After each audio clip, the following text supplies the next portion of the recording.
বন্ধুরা, যারা পূর্ব বাংলা থেকে আগত সংখ্যালঘুরা 1971 সালের পরে এসছেন, তাদেরকে সবাইকেই বলবো, আপনারা কারো কোনো কথায় বিভ্রান্ত না হয়ে সিএতে আবেদন করুন।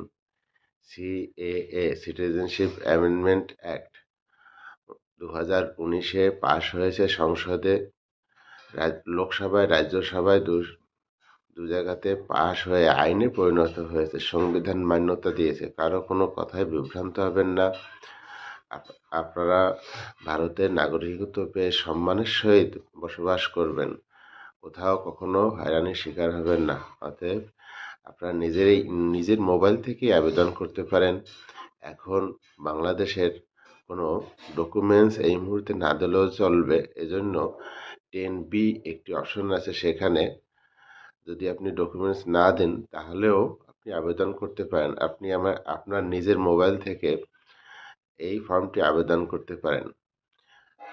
প্রথম 1, 2, 3, অর্থাৎ আপনি কি বাংলাদেশ থেকে অত্যাচারিত হয়ে এখানে চলে এসেছেন, আপনি কি হিন্দু, এরকম দিয়ে একটা কমেন্ট 3 দাগ পর্যন্ত যাওয়ার পরে আপনি 4, 5, 6, 7, 8, 9 এগুলোতে নো হবে।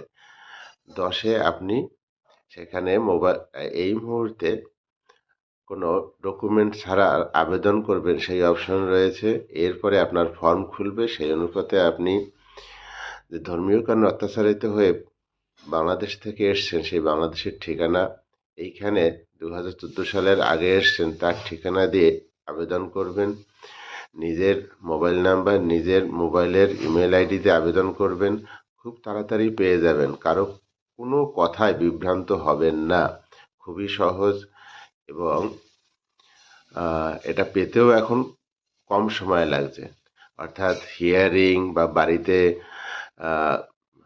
আইবির লোক এসে দেখবে, দেখার পরে 1.5 থেকে 2 মাসের মধ্যে, কখনো কখনো 1 মাসের মধ্যেই এটা পাওয়া যায়। ধন্যবাদ।